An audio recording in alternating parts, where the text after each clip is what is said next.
Hi, folks. This is 王老说半岛. Today, I would like to give you a hot topic. The question is, what are passivation schemes common in silicon world? I'm talking about the fab process, the real process, are not good enough for gallium nitride and silicon carbide, these power devices. Well, they are not good enough. They are good for silicon CMOS, but not good enough for power. And why is that? Why is that? I would like to present you my personal explanation of why this happens. It could be a long story. Just give you a warning that this is more than 100 pages presentations because I want to present the whole story without giving you piecemeals. All right. So I think that that warrant is 100 pages. I hope this will be of interest to you. When you finish this, you should get a you should give yourself a high level picture, kind of clear, I hope. All right. Before I present you detail, I'll give you the summary. The summary is that the reason why silicon CMOS, their passivation are very successful because because silicon and silicon dioxide are naturally nice. They are easy to tame. The defect density are easy to tame. Right? And the process related to silicon world are much easier after years of development because they can be tamed, they can be dealt with. But that's not true for gallium nitride and silicon carbide. They are intrinsically nasty because they have very stubborn defects. And this defect cannot be solved by the uh, passivation scheme that are used for silicon CMOS. And so they need additional architectural innovations. This is what I meant in a nutshell. All right. What do I mean by the architectural innovations? This is a very common picture that we see from the business world about the technology newest versus the impact of the impact to the market, right? And there are four types. Mostly we see the incremental, just a little change, right? And then radical, that only revolution like AI. AI is a radical change, no problem. And the disruptive, that is like a new business model that disrupts the existing market. Give example, the digital camera versus film, right? The Netflix versus Redbox. The Netflix, this model is because of streaming, the new technology that beat the common red box that you go in your supermarket. There's a booth that you could rent out the CDs, and that model, of course, give ways to Netflix, which is you don't need to rent anything. It's you open a computer and you're streaming it, and that will be this type. And digital camera and film camera is kind of both, right? Because digital camera, I have iPhone. I take pictures, thousands of pictures easily. Instead of just using a film camera, I can only take 20, 25, 24, 36, limited amount of pictures. So those kind of innovation is disruptive. All right. The digital camera is very disruptive to film camera. So that's why the film camera is going away. Architecture change, on the other hand, to me is a little bit different from the business world. Mine is that, for example, I changed the shape of FET from planar to FinFET. The shaping changed. And I changed again from FinFET to nanosheet. This is gate all around. That will be architectural change. But this one is not. This is high bandwidth memory, HBM3 to HBM3E. TSMC has this N3 node for N3X to N3E enhanced Intel Shrink, TikTok, all these are not architectural. They are sort of incremental. They add more layer to the HBM, right? And then there's a little bit with the backside. So this is, I will consider that incremental. But look at this, rectangular substrate to circular. We have this round substrate that we use for our silicon process. But the backside, I mean, the back end right now, the packaging world, especially TSMC want to recommend rectangular substrate because they could put more chiplets on the rectangular, roughly the same layout of the tool. Now, one of the things is kind of architecture, right? In glass substrate versus silicon interposer, this is in between architectural and disruptive because this is a very new substrate and people are working on it. Silicon interposer is the dominant one, but it has a lot of other problems. In glass substrate, of course, if you could do a better job, is a good insulation and also a good rigidity to avoid the wafer warpage issue. Wafer warpage is one of the biggest challenges for the silicon interposer because high temperature is so high when you run your chiplets in the real world, the wafer could bend a little bit. When you're bending, you give stress, right? That's a big problem. And glass substrate seem to solve that problem. NVIDIA is working with everybody to try to realize it. And CoWoS was CPU, same thing. These are all, I would say, between this, okay? And silicon has a lot of innovation like that. And that's one of the reasons we see there's never a delay in silicon scaling. The reason being this silicon SiO2, the only God-given gift for logic devices. Their interface, right? Even the material itself, quartz, as you mentioned in the rectangular substrate, they're good. Interface is good. DIT is low.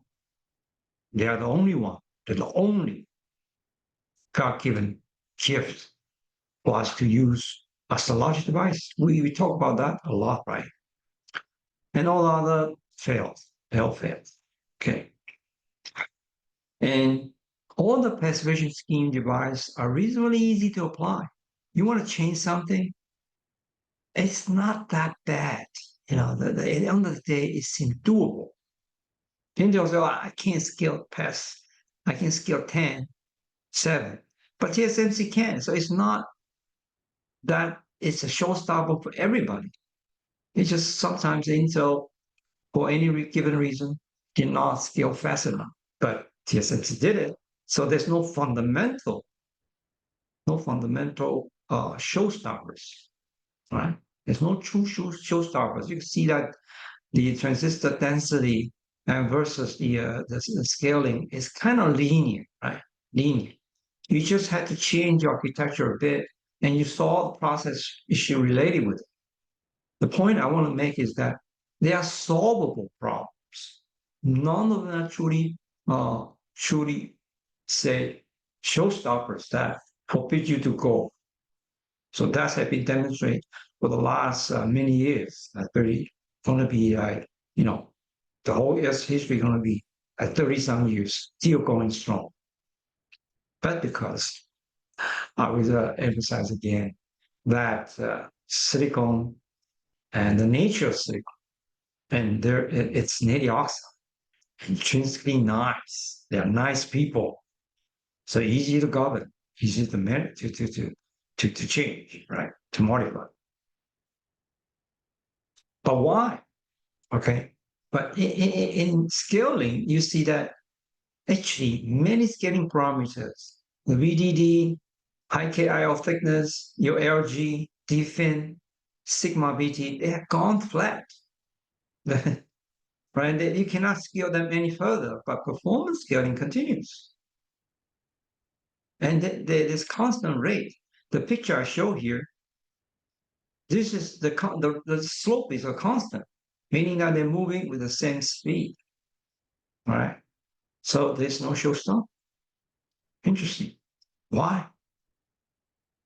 And let's look at fundamental structure, the circuit structure of a CMOS. A fundamental structure is a P and an N. It's a pair, and that is a CMOS. And the one we use mostly in our circuit right now is a memory, the SRAM. SRAM composed of 6 transistors. You have 2 NFET, pretty much 2 NFET, controlling 2 pairs of P or NP pair. Okay. And therefore, you could see that from the reliability perspective, you can easily see that why PFA is more important because it's the weakest link. And PFA is associated with these things called NBTI, negative bias temperature instability, meaning that the reliability of the P, right, there's a T5 and T6 here. The PFAT is the weakest link of these 6 transistors. It has many issues related with it. We spend a lot of time studying it and try to passivate it, right? And it's been very successful. And if you look at the aging of silicon CMOS, you see many different mechanisms that the paper, the researcher tells you that it may fail you. You have BTI issues, the biotemperature instability, and you have hot carrier injection issue, which is not temperature dependent. All right. And all these issues are related to defects inside, all kinds at different places. And that, for example, the NBTI is related to the interface strap between the SiO2 and the silicon, the interface here. If you did not passivate them, then you fail your device in the long run. And as far as the HCI, hot channel injections, the electrons are accelerating from the source to the drain, and you see the highest field here is a field induced. The reason it's called hot is because the speed is accelerating faster and faster. It's not the true temperature of the substrate. It's because it's just running faster. And the kinetic energy wise, it seems you have a higher thermal energy. That's all.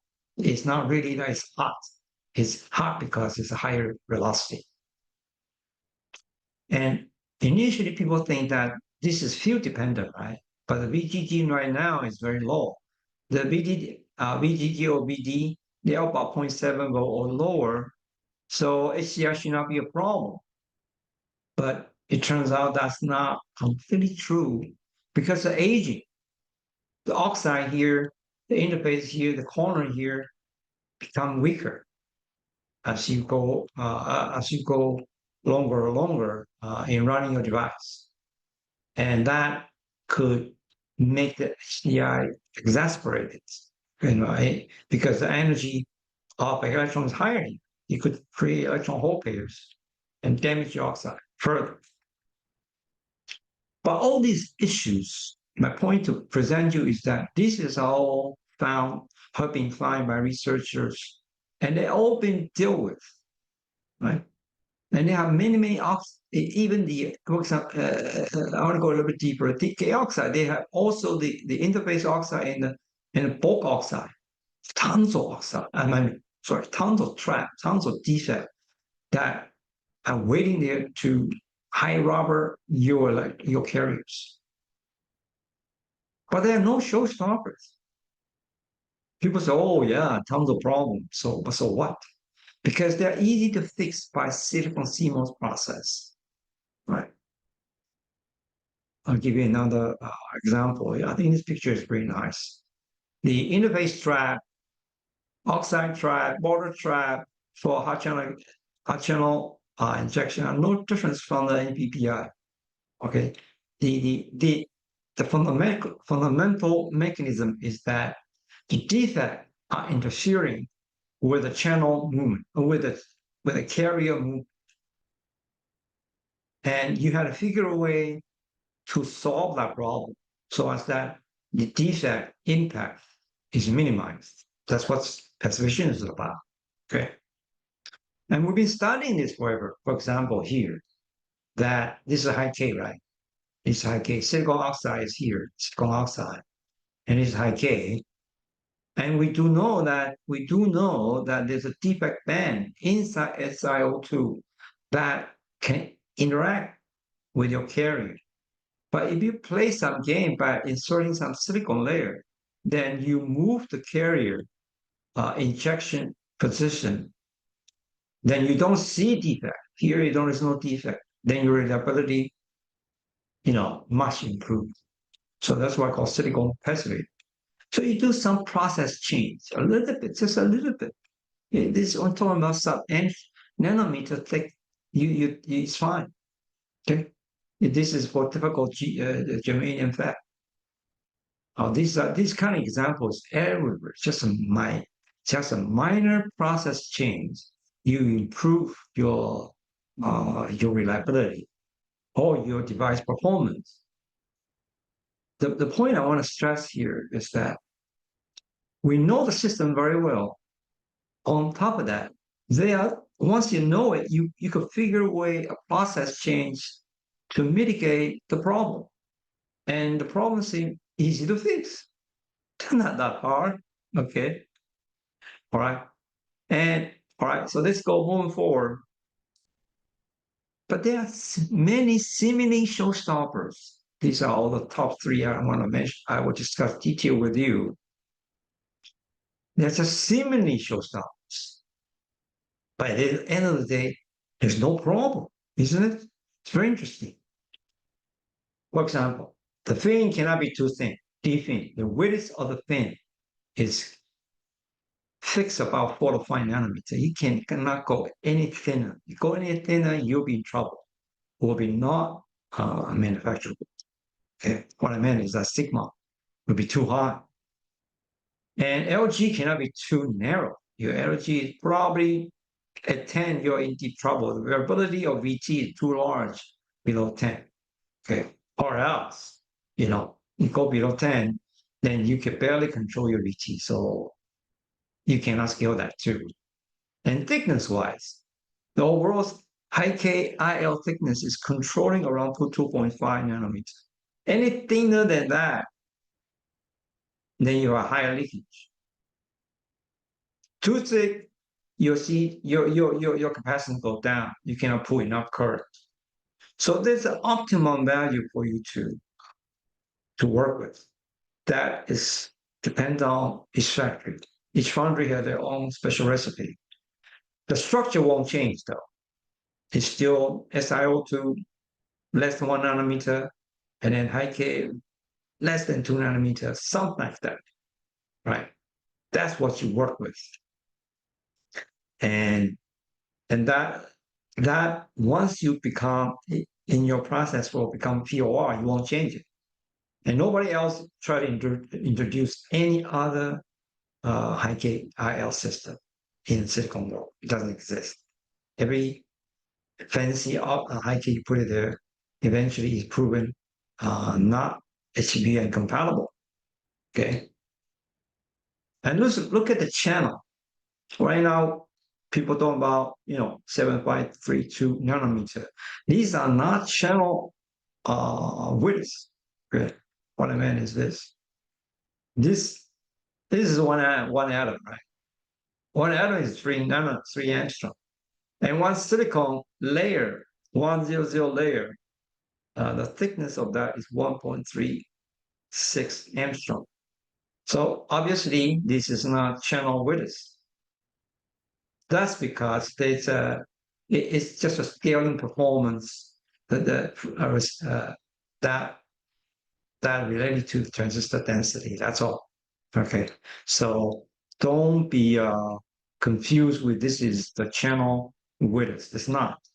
It's not. Look at this. This paper is being taken. This is the old paper in 2001, and also the quantum device, meaning that you are not using drifting, and we are still in this region. We're still in the region. We are not going to quantum device because that it become a ballistic transport. And that's not what you want.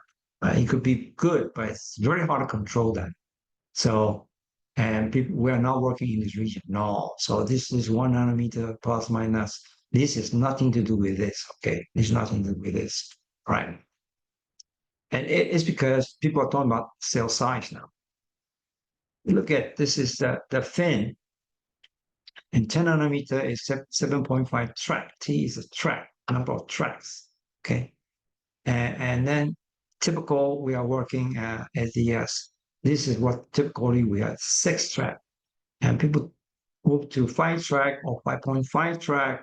These are all designers playing the games.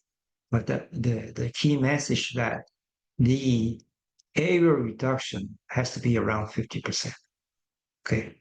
So that's the linear. That's the rate is constant. This the rate. The rate of the density. So this rate is a constant because the density will increase 50% for each generations. So that's what this means. But there's a problem with this approach, isn't it? So this area, this is a whole cell area, and this is a small area.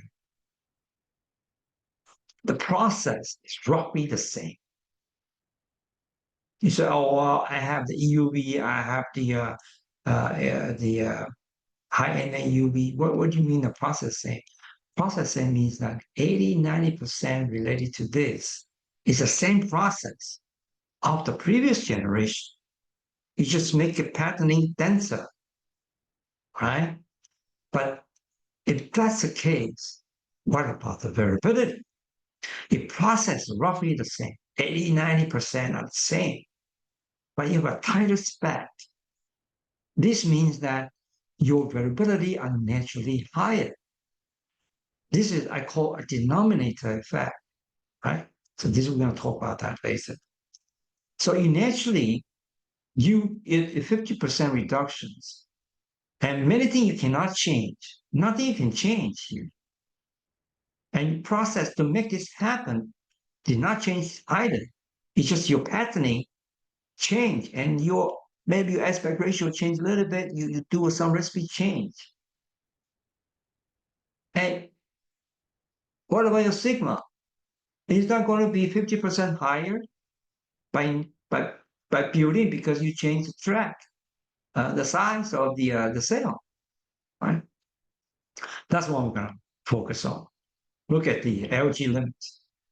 The LG limit, you can see that it's always plotted the LG on the axis, and then the BT. You look at the BT change. That's what we're going to focus on.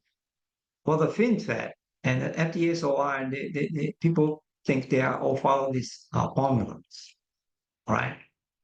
It's this is what you design has to be try to get away from it.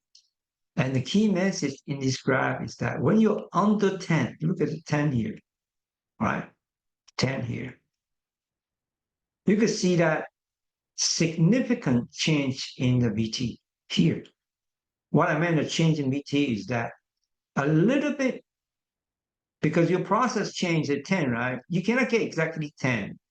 You could get 10, 11 or 9.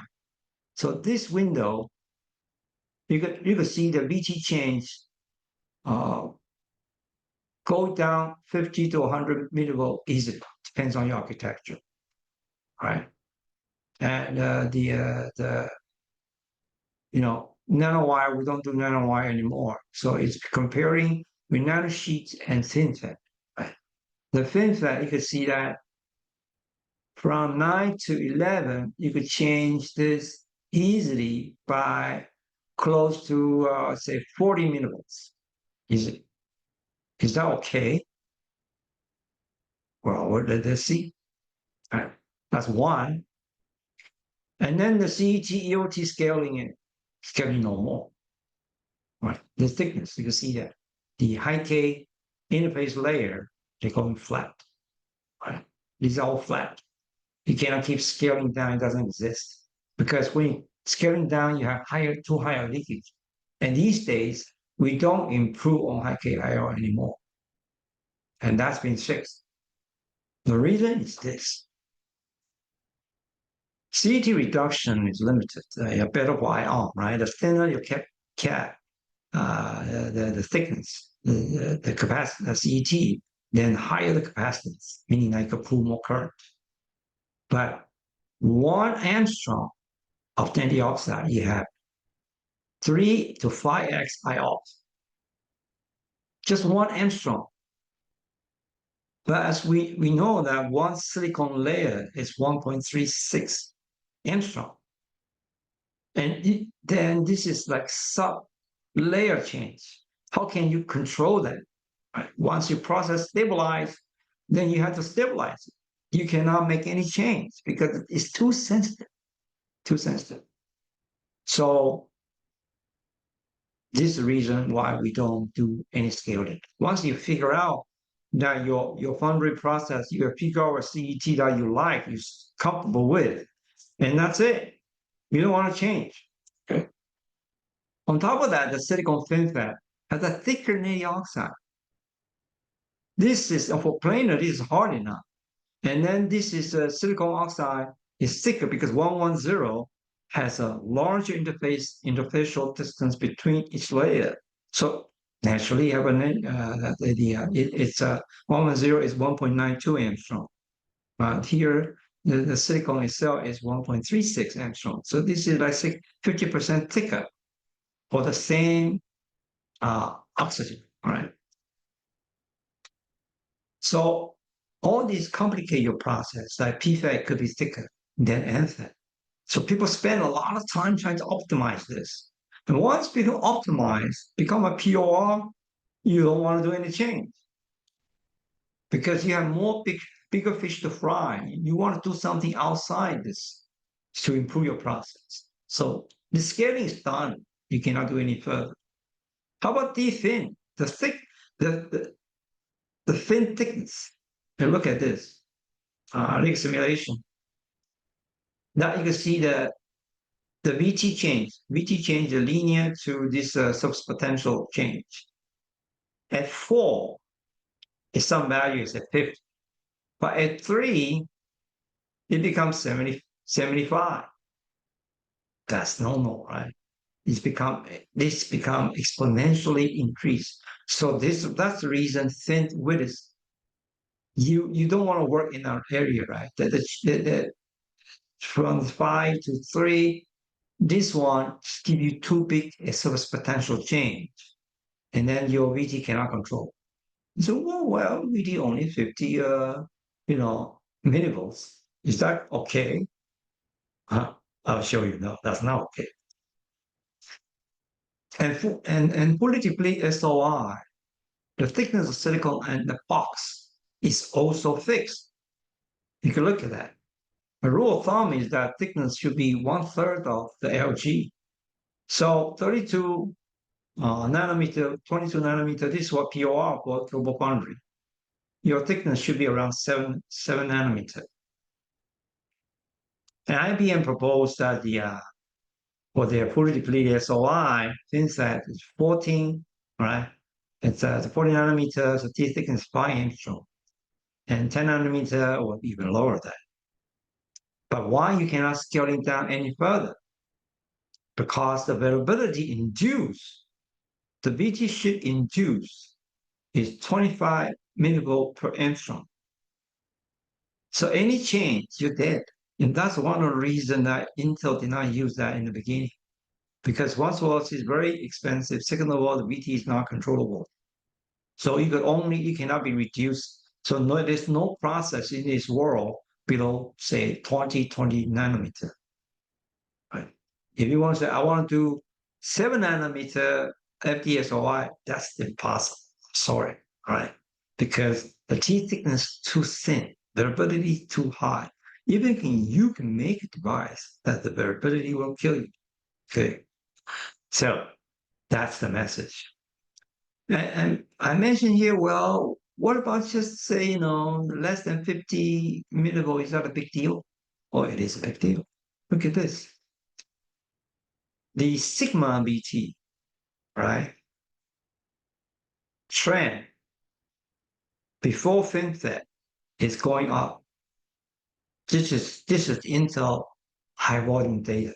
It's going to about 35 millivolts sigma. It keep continuing going on about 50, you're dead. There's no device. So this is the reason why 22 nanometer, there's no planar device. Of course, right now there are people claim that the Samsung and Global did some 20 nanometer, but they tweak it. They are not really following the design rule. It's still planar at 20 nanometer, but it's a disaster. Global Foundry and Samsung try to avoid the FinFET. So they go to 20 and spend a lot of energy and try to make 20 work. Eventually, it did not work well. Okay. At the end of the day, a lot of people got fired and laid off, per se. But FinFET saved the day. FinFET make the sigma go down when you increase the size. It decreased the size. The feature size decreased. The cell size reduced. And the variability go down. That is pick in the habit. That's what I call it. We're picking the habit. FinFET cell scaling. Okay. What do I mean by that?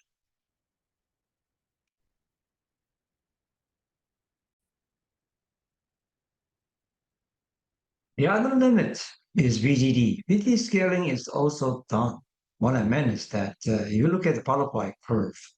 The butterfly curve means that the process window, the beat in versus uh, the beat out.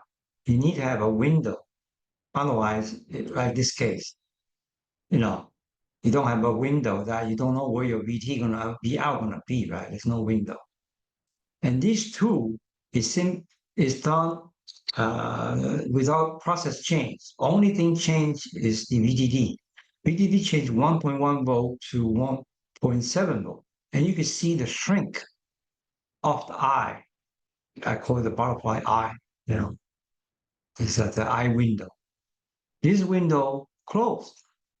Of course, this is just a hypothetical value for a specific process. Right now, we do have VDD 0.7 volts already, right? So this eyes has been opened up, But let's look at what now the problem is.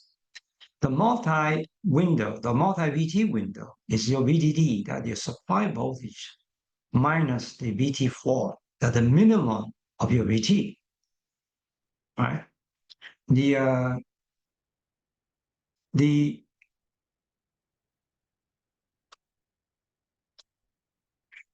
VT floor is around 0.15 to 0.18 volt. We had discussed this VT floor in our earlier talks, meaning that because it needs to be away from KT, the thermal energy.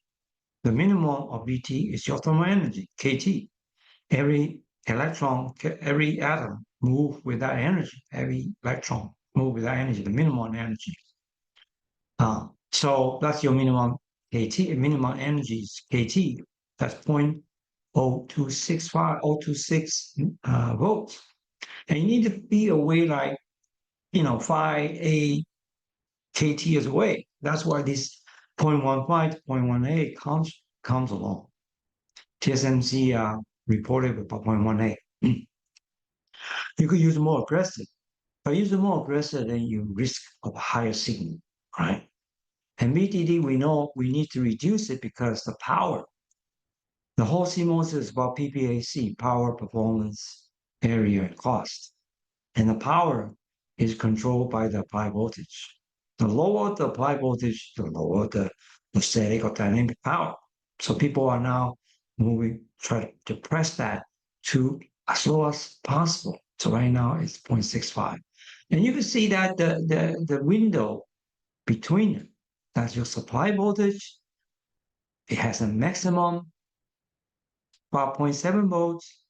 And your VT floor, that's your minimum. A VT is about 0.18 volts. So the net, 0.4, 0.45 volts already. So your window is only 400 to for 50 millivolts. That's the best you could have. Is that good enough? It's not good enough. Unfortunately, that is kind of good enough. And then I have a picture to show you. And look at this. This is reported by TSMC. The TSMC, the 3 nanometer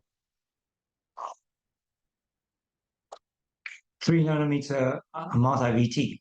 You can see their window.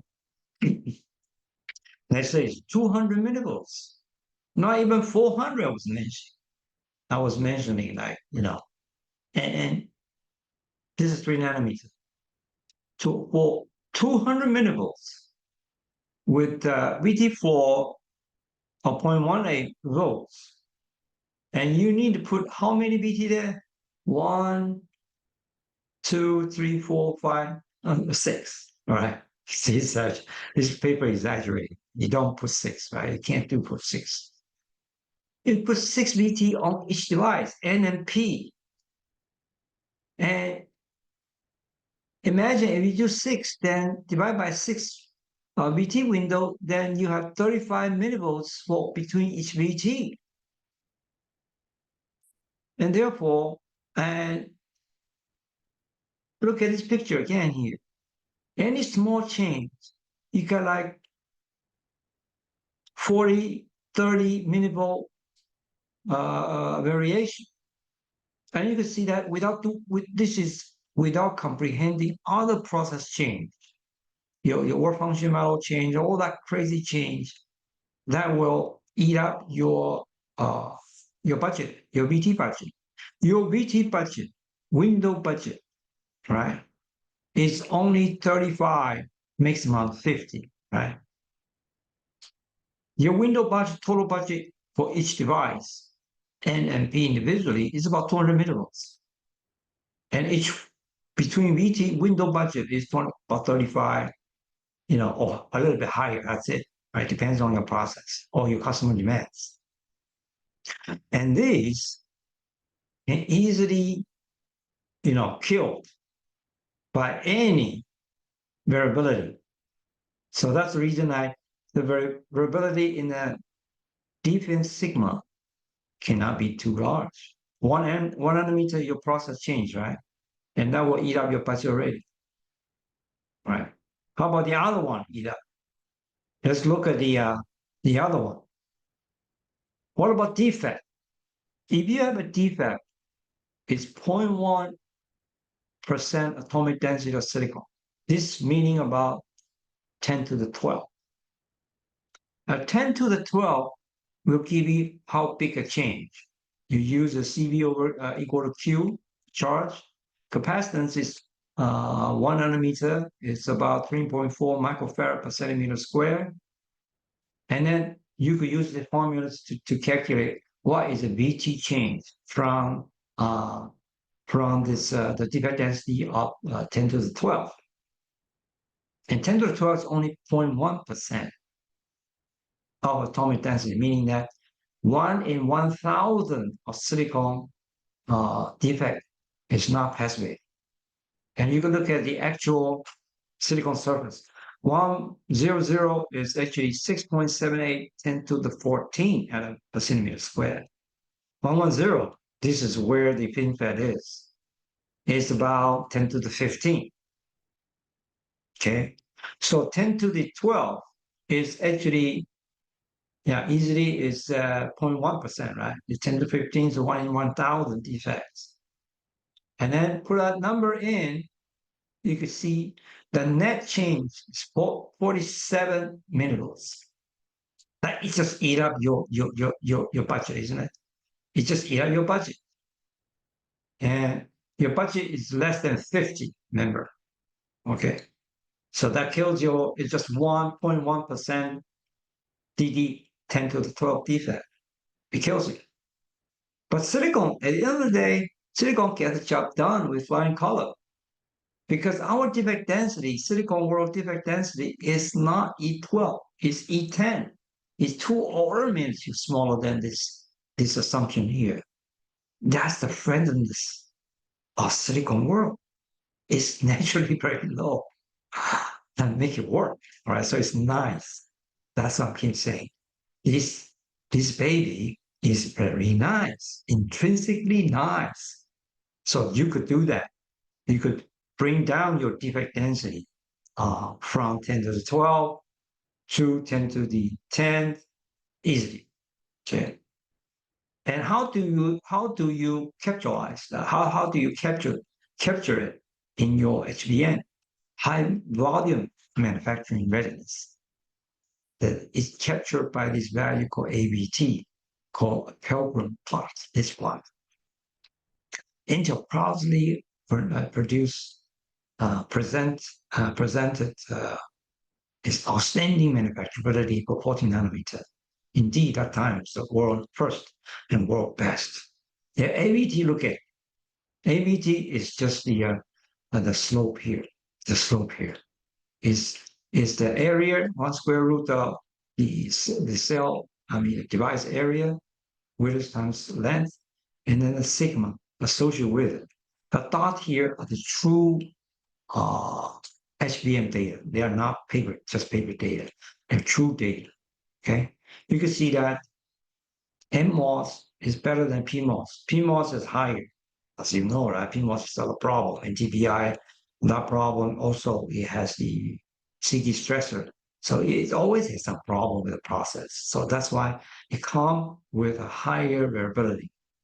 The sigma is higher with the same dimensions, but still decent, 1.07, 1.23. All right, that's best in class, BIC. TSMC, on the other hand, never report any ABT. Nobody truly knows. But I think it's as close to Intel as at that time after the optimized process. And now it's probably much better, right? It has to be around 1.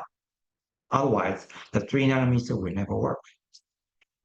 Since on 7 nanometer, you find a paper by Dao it's reported at that time it's 1.29 to 1.34. It's reasonably okay. It's not as good as Intel in high volume, but at that time it's a new device, right? You can understand that's I consider decent. But HBM, this is not good enough. All right, they reported 2017 because that's a new technology they want to introduce. Of course, it's not HBM data.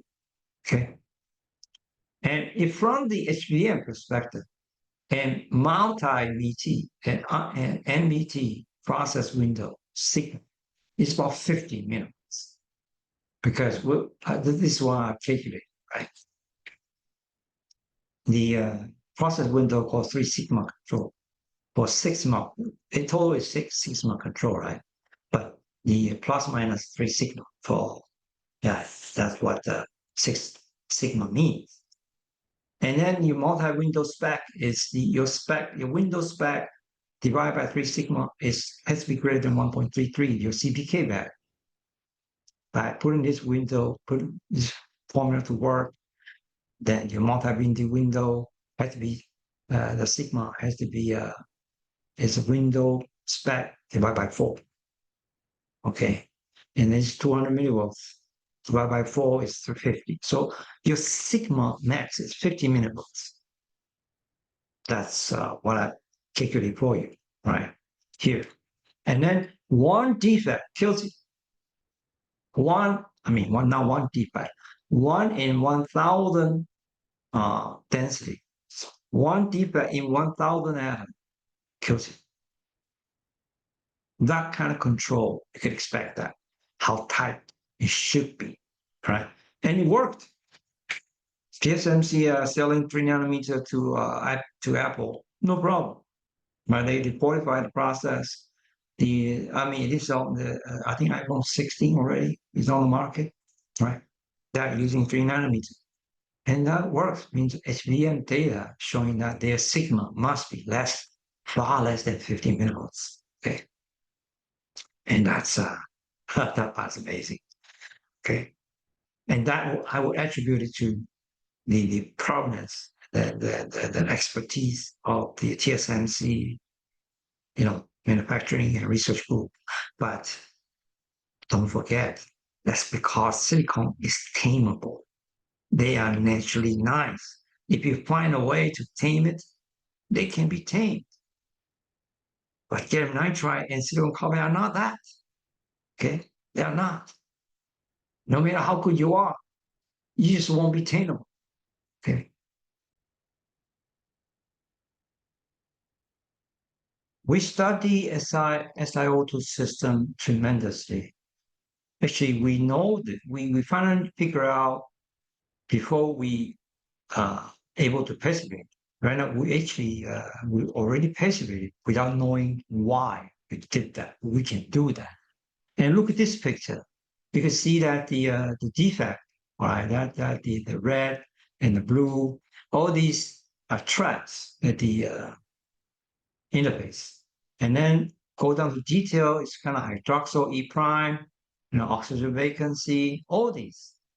These are all being finally computed by Confi, the software, be able to predict the defect positions relative to the bandgap. And once we know that, it seems that the reason that we should find out this before we passivating it, but that's not the case. We were able to passivate it by using simple tricks like high temperature anneals. We just anneal the way, make it a little bit better.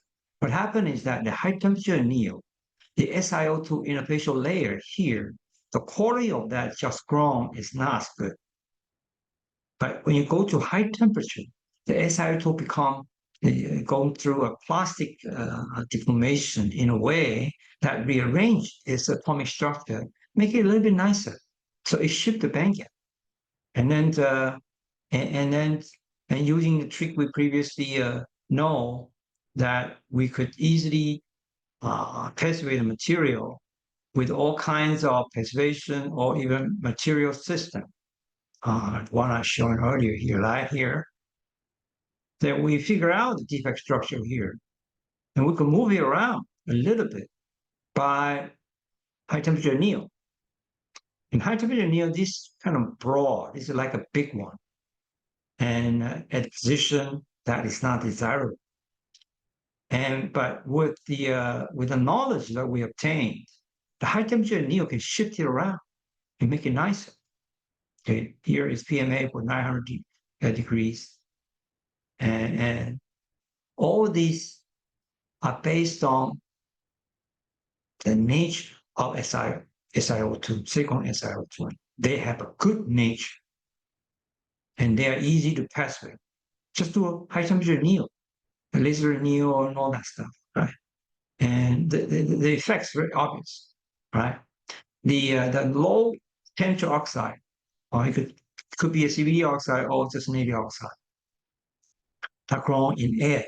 When we clean the in RMG process, when we take the high K off and let the we want to regrow the high, we want to deposit the high K, we clean the channel, and that will form a bed oxide. And you can see that the distribution is wider initially against the bandgap, and then when you heat it up, a high temperature oxide, it will make it narrow, right? And here example is that the whole trap, it used to be very large, right? And now after the high temperature anneal, it reduced. So all these done, of course, by high temperature or hydrogen retrieve, whatever that is, whatever that's available currently. You could use plasma, you could use high temperature, there's many tools you could use. But though based on one thing, which is the native oxide defect of silicon SiO2 are passivationable. You could passivate by nature, can be tamed, right? Can be tamed. That's a key. And then IBM figured that one out. They call it sigma, reliability anneal. I have a talk discussing about that. But the scheme is complex, but at the end of the day, it's doable. So you could tame it. And it tamed by reflow. Reflow means that SiO2, before it melts, if you go to high temperature enough, it become a kind of a plastic, soft plastic, and it will rearrange its atom, SiO2 atom in a nicer way, a nicer way. And so at the end of the day, it's good. Metal oxide, titanium oxide, they all can be tamed. It's only valid for silicon. And we worry about the sigma, right? Sigma, I call it sigma BT demons. There's so many. You see that thickness variation, uh, gate length variation, and then gate work function metal variation, oxide thickness, and dopant variation. The dopant variation has been removed. This one is gone. I did a simple calculation here for you. The film volume, assuming a 5 nanometer thick, 40 and 15. The LG is 15, and then the width is 40, and then total volume is 3,000. Even doping or E19. E19 is roughly commonly used for planar or shifting VT. That's the channel doping as the VT shifter. That one we really like. In the planar, that saves a lot of process, right? That saves mass because the channel can be doped, and this dope can shift the VT. And you can see that but in a FinFET world, the channel, the volume of channel is so small. In this case, it's only, with this doping, only 30 dopants can be inside. That means that if you have 3 dopants outside, you have 10% variation. Then this is called RDF. Of course, this won't work. Right? Process cannot tolerate that. And undoped fin channel is therefore applied. And that removed your ability to use channel doping as your VT shifter. That's bad from the multi-VT strategy perspective, because you need to do more work to change the VT. But that's where the work function metal comes in, right? So that's what comes in. And this is the reason why I previously mentioned this. Why the sigma VT suddenly go drops. Because the random dopant fluctuation of channel is really large. For continued planar to scale, it will not work anymore. FinFET got it just by luck. All right, we're forced to change, and the result is pick in heavens. Right, the process variability should increase for every generation of technology. Right, it turns out it did not happen that way. It actually went down. Right.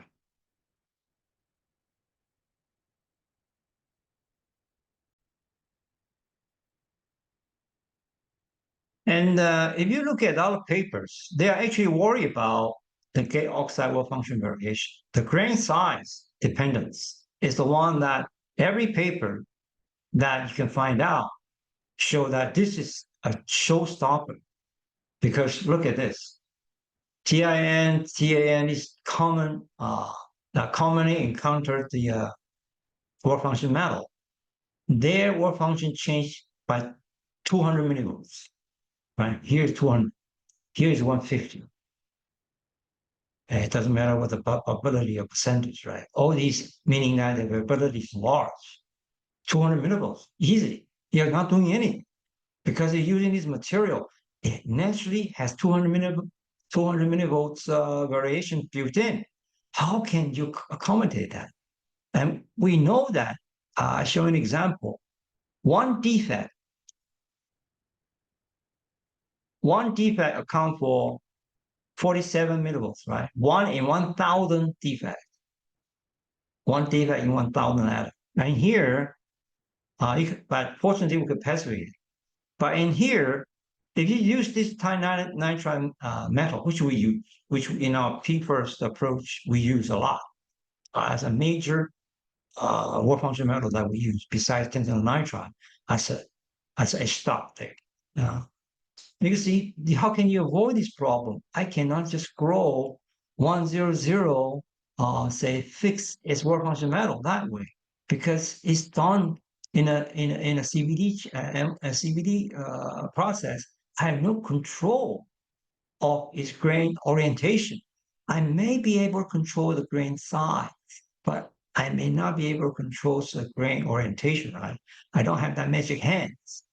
But it never happens. You see, no foundry reported any issue about this.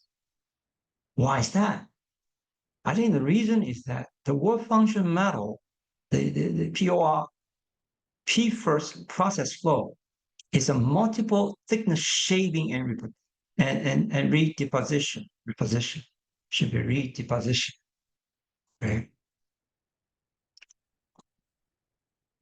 This in a P first process flow for the multi-VT has a natural work function metal randomization. So this effect has been canceled out. But that's the nature of the process flow. All right. We are just in luck for this. It's amazing. Okay. But when you go down to 3 nanometer, as I mentioned here, they're extremely tight windows. You have VT flow here. But this is 0.18, all right? TSMC report that's their floor, the minimum of their VT. Okay, and for their FF 0.175, something like that. And KT limit is 26 millivolt, right? And this one meaning you are about 5 KT off. That's already close. Remember, all these are distributions. You don't want to get too close to your KT limits. So 35 millivolts. It's so challenging. But TSMC tanked them. And Intel Samsung lost a 3 nanometer better. Okay. They lost it. Look at here. TSMC 3 nanometer success. One of the key enablers to propel TSMC to be number one, it perfect this critical etch stop layer. The etch is stopped here. Hot mask for their self-aligned contact process. Okay. You have to avoid the deterioration of your hot mask. Previous generation, right? Your corner loss is 5 nanometer. Look at how they control the process in a way. So less than 0.2 nanometer.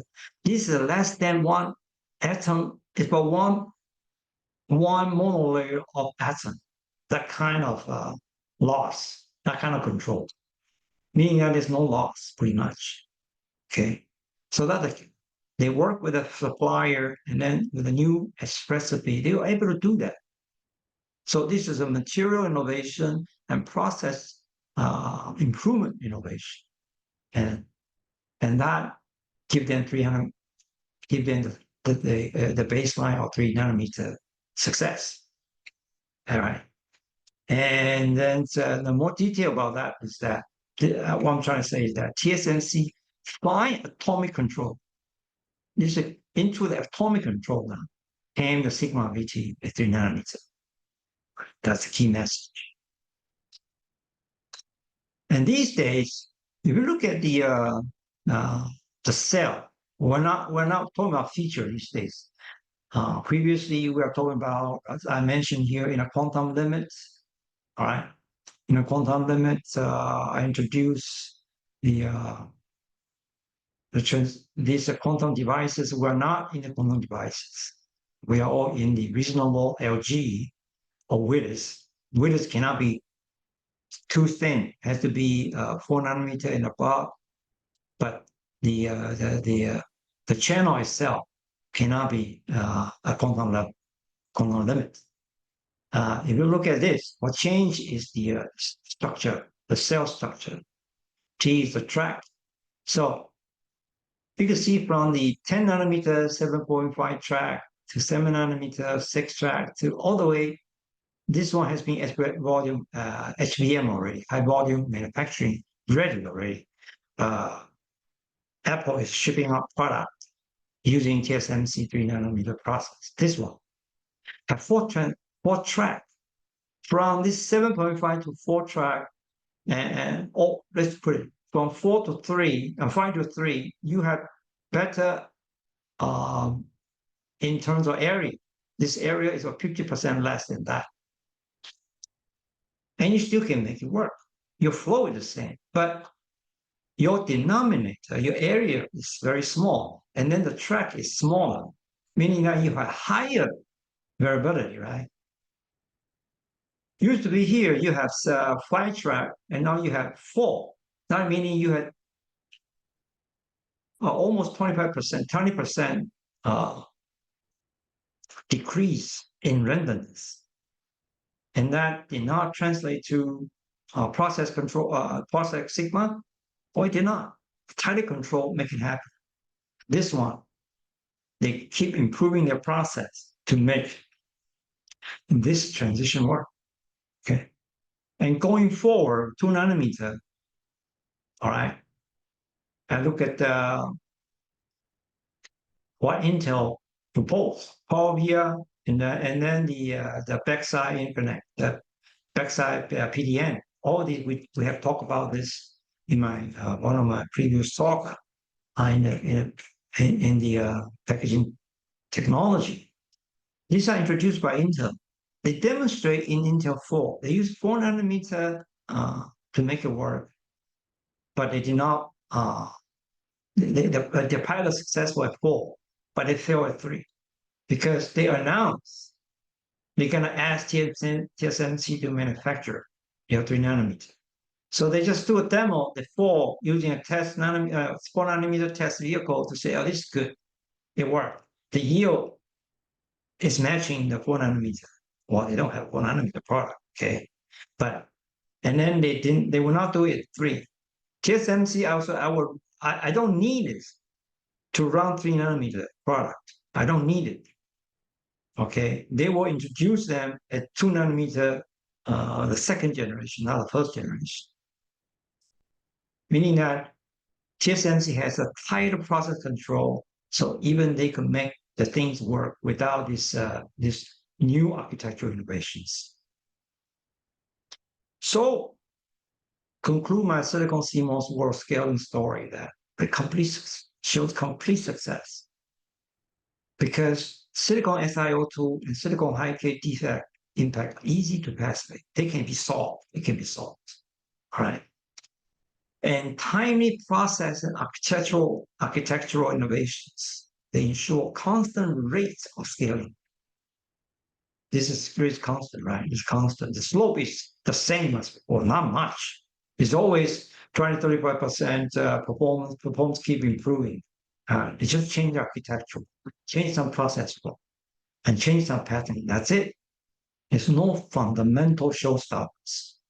That's amazing.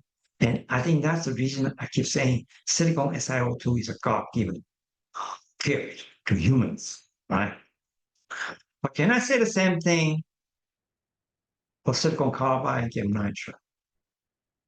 Oh, God did not provide silicon carbide and GaN-friendly native oxide. They don't have that. This is a problem. They don't have, and therefore need more architectural innovations. Right. Let's give you a simple example.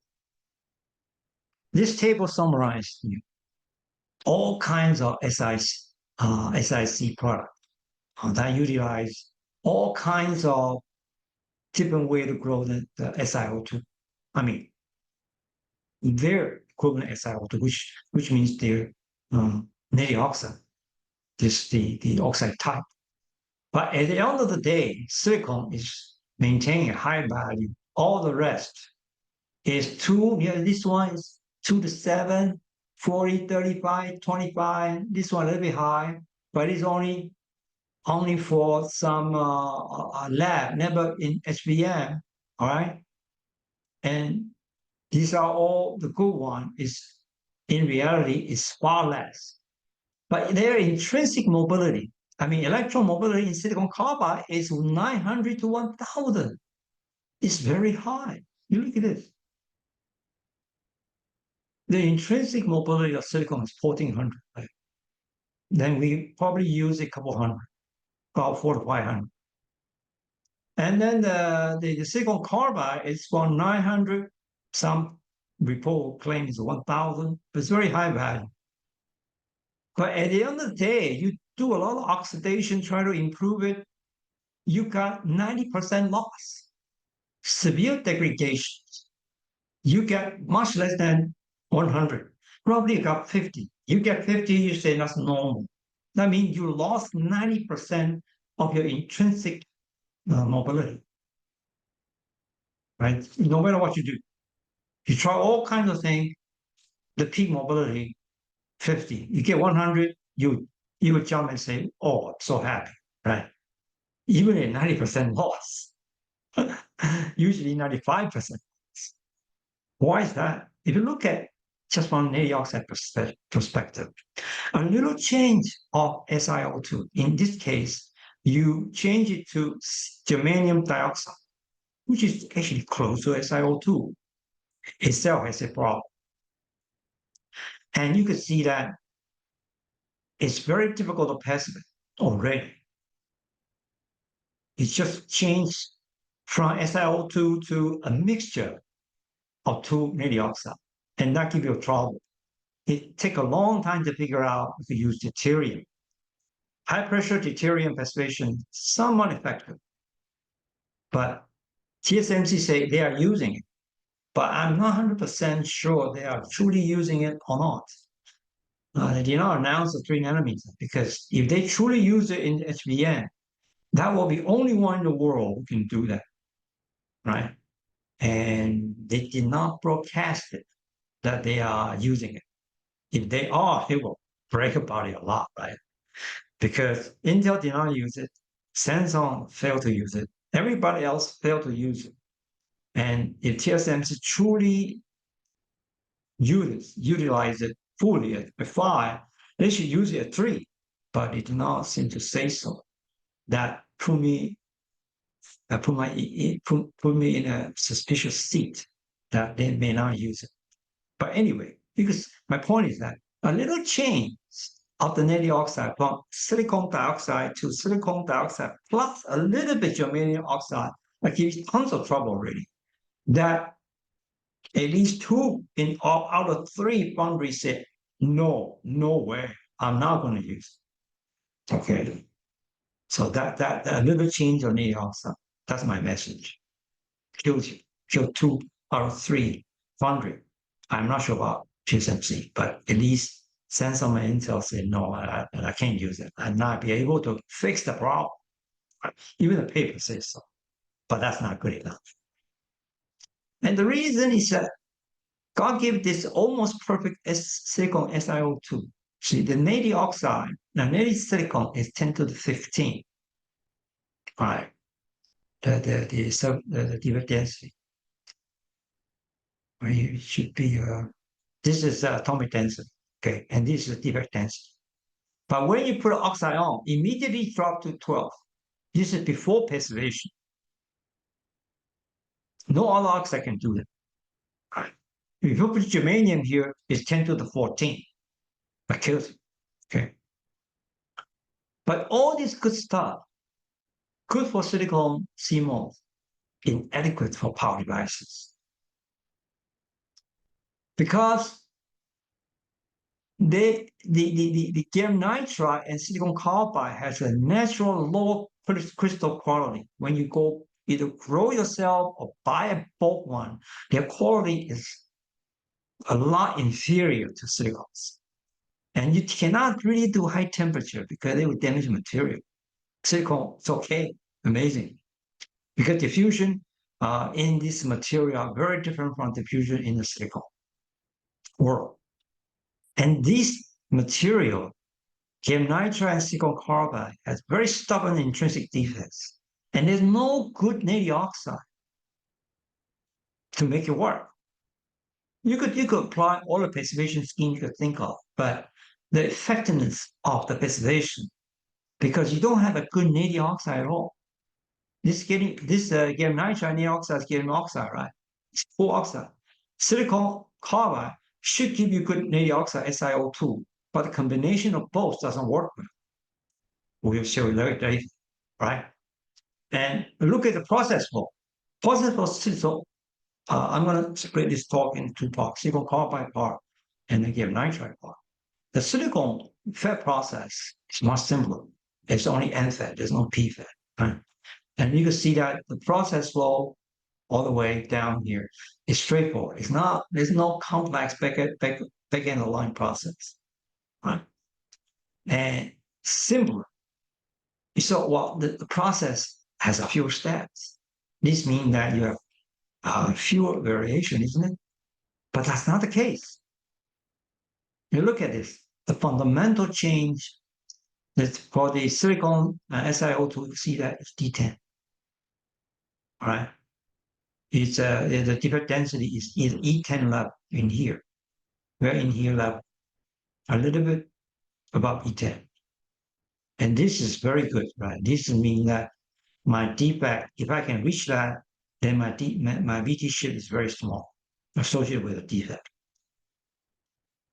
For silicon carbide and SiO2 system, that's not the case. It's very complex, and they are either E12 range mostly, right? This is where the device working range. Device work in this range, and the NFET they work in this range. Oh, that's bad. And they are difficult to tame. Their interface is ugly, right? Using the same defect density, I'm going to calculate what is a VT shift accordingly, right? So I apply this to the same formula I applied for. Previously, I showed you this formula. I'm using the same formula, pretty much. The only thing changed is the capacitance. The capacitance, this is a 1 nanometer CET, but that's super thin for a logic device. For SiC device, the thickness is quite large. It's 50 nanometer because they want to endure high voltage, right? They don't really care about leakage. They care, but it's not that much. The key is high voltage. They have to sustain the high voltage because the whole device is going to withstand a couple kilovolts, right? And then our silicon logic is 0.7 volts. It's 1,000 times difference. So oxide had to be thicker. They put it in, then you got 2.5 volts shift with the same defect density, 10 to the 12. Compared with silicon fat, it's 0.05 volts. And this is like the 50 times, 100 times less. And this is matching their calculation as well. I calculate is about 2.5 volts here. So it's matching as well, you know. So with this historical calculation, I use this simple back of the envelope calculation to show the defect change impact to the VT shift. And I think you should capture that in mind. You know, when you do look at these simulations, you should be able to do a simple back and in an envelope type of calculation to give you close enough value, like a 2.5. It's fair, right? And where that ugliness come from? It comes from carbon, because the large graphite clusters, oxide defect, they interact with each other. It's huge problem. And defect density E12 is common, and you cannot reduce it. You cannot reduce it. This area is called D4. This area, this one. Okay, T4 area is the worst nightmare because that's where the NFET is working on, this area. On top of that, the carbon distribution in silicon carbide is naturally uneven. Each phase is only, see this phase. This phase has no carbon there. And this phase 50%. And at the bottom, this phase is 100%. Well, how that work? Then my surface is roughly this one. But going in a little bit, if I see this a little bit, I got carbon a lot. So distribution is strong functions of where the crystal orientations, and that gives you a lot of trouble. It's very hard to passivate it, right? Because your surface is not perfect, right? You cannot have a perfect 001 surface all the time. It doesn't work. Nature, right? Because you're growing a crystal, you're cutting it. So it doesn't work that way. You always have some miscuts here. And so what is silicon carbide FET strategy, the passivation strategy, and then reality that the taming of the carbon defect is good on papers. They could do so much. You could pick some scheme, which I'll show later, and that you could done so much only. So you live with it.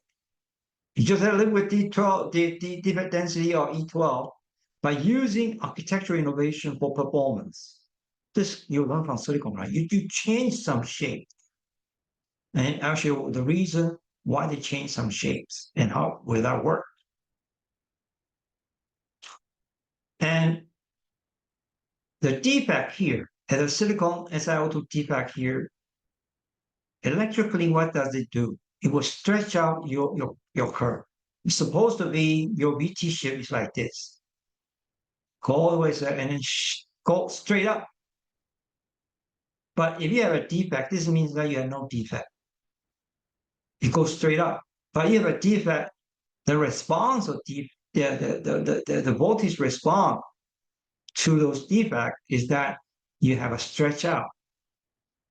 All right, that means that if you put say 6 volts here, in theory you should get this much of electron coming out, but in reality you get only a little bit because it's been eaten up by the defect. This defect pretty much kill your VG curve, right? So what's the idea then? So, well, it's not good enough. So let's replace with something benign. So that's the idea. The carbon is a bad boy. So let's replace it with nitrogen as much as you can. Silicon carbide has different phases, right? But averagely have 50% SiC, silicon and carbon, 1-to-1, so 50%. So people recommend ultra high temperature, not extra. I would say I have to change into ultra. Should be ultra high temperature anode passivation, nitric oxide passivation. Nitric oxide passivation is very common in silicon world. It's going to 1350. We do that a lot, right? In silicon world, we don't do that much. But silicon carbide is too strong to change. So you have to really go to push that hard. So this one probably will work, but for the real process, I don't think so. Right?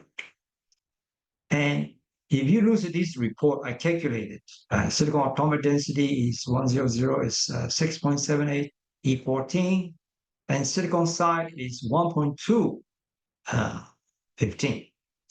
And then he measured this. Nitrogen concentration could go to 3 times E14. That means that it replaced 25%. 25%. And this one, silicon side of silicon is 1.2. So it replaced 25%, roughly. Okay. So it did replace a lot, but it's not good enough, right? It's not good enough. Still not, right? And then how about adding something more, hydrogen and neon? Well, it seems doing something. It's reducing the defect to E11, okay? But it's still very high. Still E11. And these are only good on papers. Yeah, super high temperature. The researcher, use whatever he could do to modulate something. But all these curves are actually not much difference. Right? This may be this has a statistical significance, but this has no statistical significance anymore. So I would imagine it's difficult to realize in SVM, right? And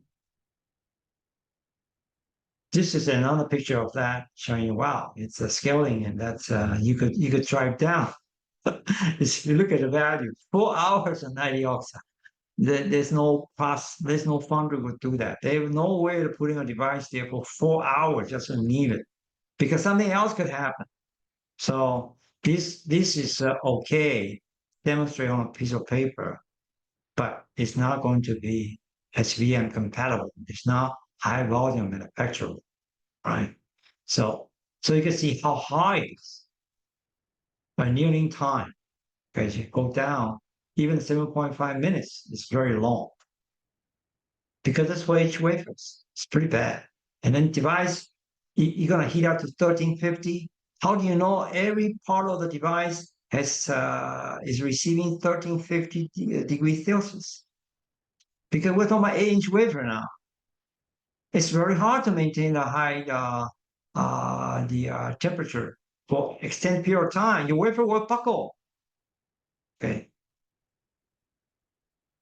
And even you could do it, but the other problem come out. It turns out that anode passivation has reliability concern. And because oxide will have problems, your E prime come out. And this has a very large VD shift. Look at the VD shift. So you can reduce the defect, but at the same time, it has a very large VD shift. It's 7 volts. That's what they observed on this paper. So even this idea works for lowering DIT, but it creates other problems. So that's one. It's a big no-no. All right.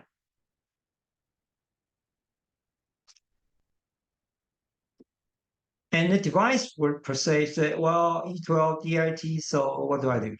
The impact is that the switching time increase and you have power loss. And this is a bad impact. Different defect give you different defect give you different impacts. And here you got from the different charges, you can see that the perfect response curve switching waveform kind of deformed to make it flatter. That's not good. All these meaning switching times increased and then the power loss increased. So all these are bad. So, well, what about D2 anneal? Remember, D2 anneal is effective in reducing the previous mentioned this one. The D2 anneal seemed good. I could try my germanium oxide, the defect down with the high pressure D2 anneal. Can I do the same thing for silicon carbide? You see, that's what we do. We learn a lot of stuff from silicon world, and we want to apply it to silicon carbide world. That would be our instinct, right? And it makes sense. But unfortunately, it doesn't work either. The reason is that it had many phases, different phases behave differently. See, A phases, silicon phases, the C phases, all right? This may be affected, okay, silicon phase is affected, but all these other phases have different effect. So the defect content, the flat band shift is humongous. 10, 5, 10, 15, minus 20, these are 5 volts, of course. So uncontrollable, uncontrollable. So what do we do? Well, then people figure out you have to do architectural innovation. There are 2 steps, there are 2 parts. The regular passivation doesn't work, so we have to increase the mobility. See here?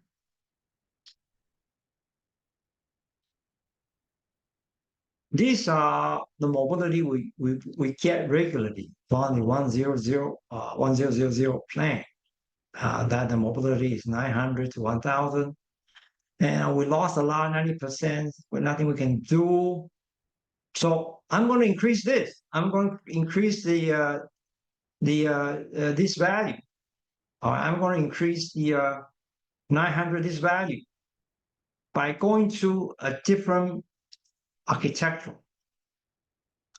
by going to a trench. Because in the trench, the side wall, it turns out, is better for my mobility. Amazing. And then on top of that, I would change my source and drain from the side to side to top down, become a vertical trench. So there are 2 innovations here. One is the innovation top down to a vertical, from planar to a vertical. and then trenches, okay? The gate control become a trench control. The reason is this. In a one 1100, 1120 have higher mobility, okay, than the regular 1100. Okay, so all this one, because the sidewall has a better mobility, right? 20% boost.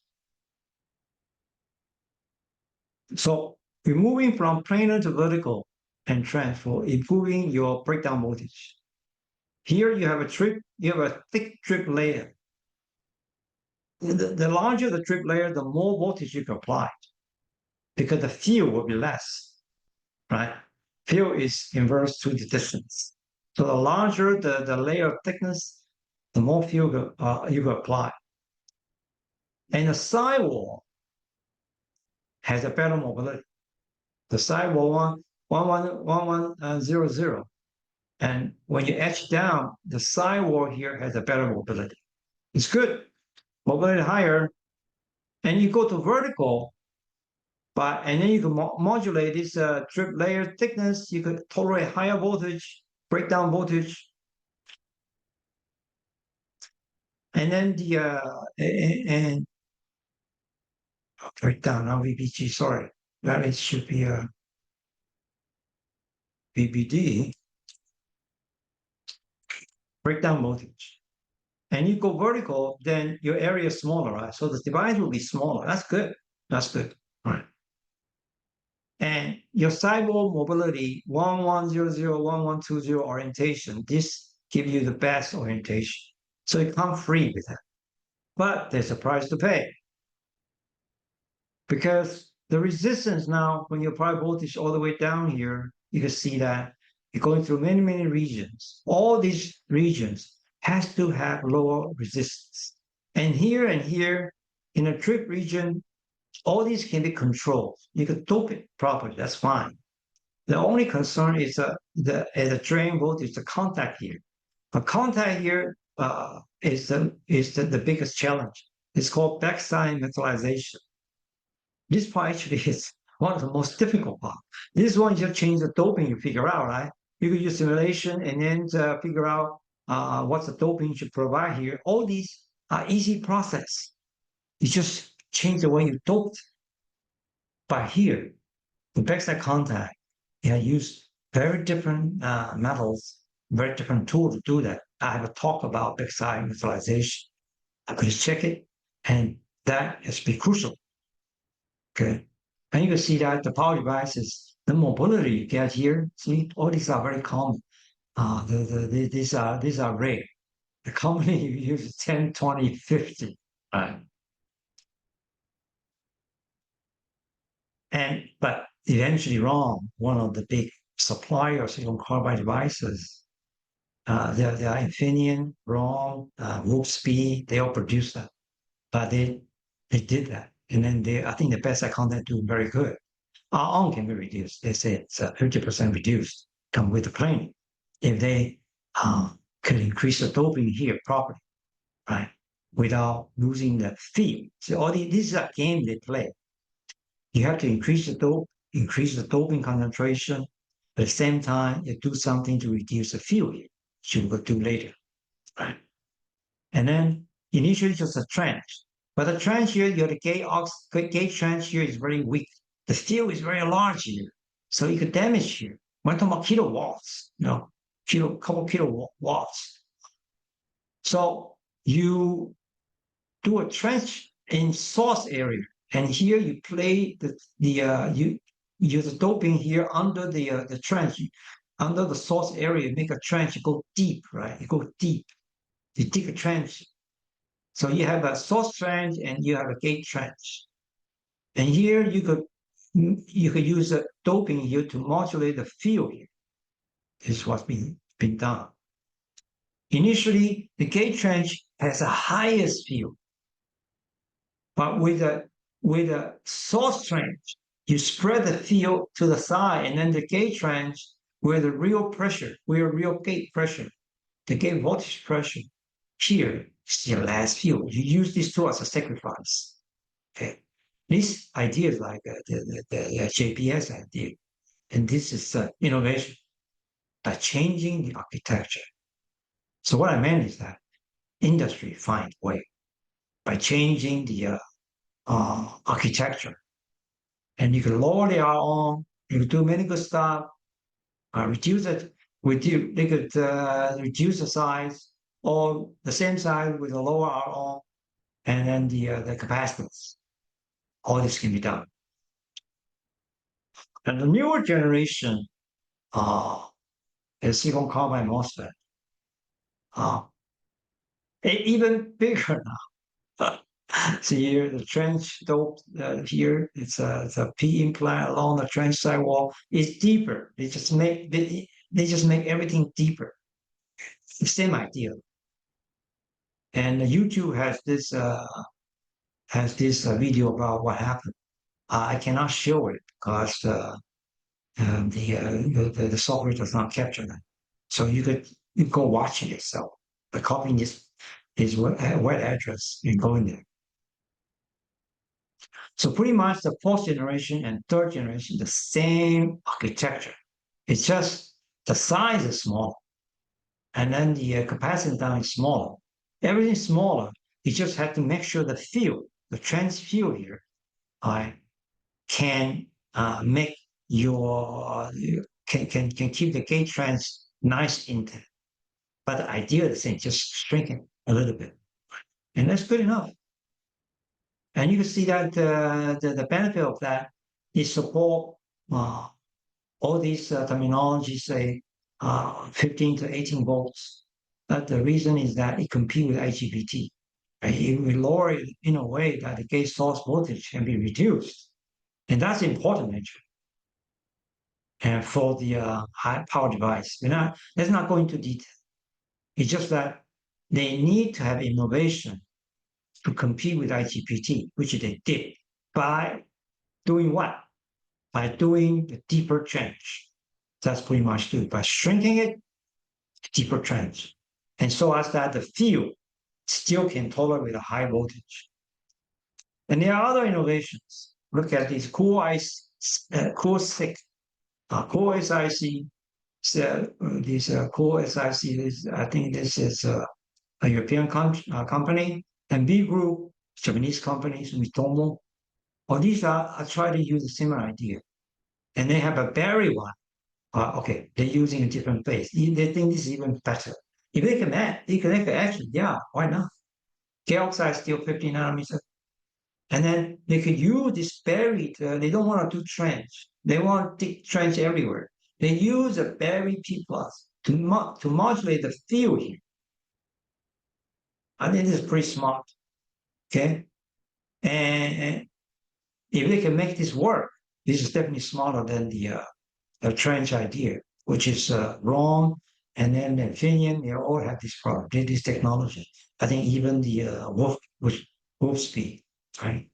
Because that's an extra process step, a lot of process step to make this dummy trench, right?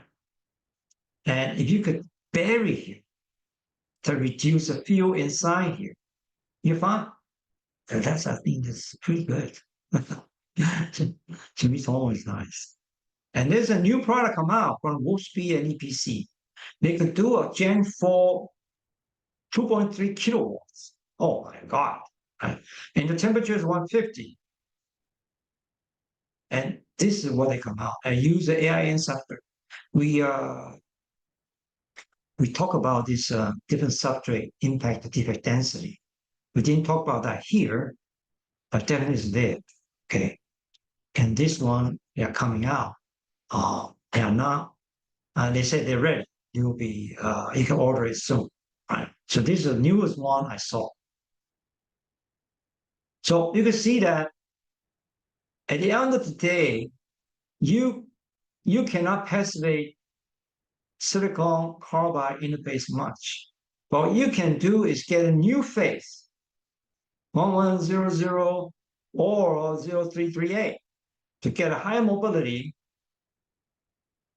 And then by playing with the field, you could go to higher voltage. So that's pretty much the idea. Architectural innovations.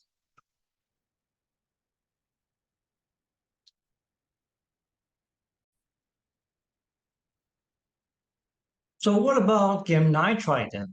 It had two problems, high DIT and normally on, right? Let's review a little bit. For silicon SiO2 defect, it's not a big deal. See, here you have some dangling bonds, PP, they call PP sentence. It's a silicon dangling bond, and that's called PP, PP0, PP1. Oh, kind of serious. But it's not.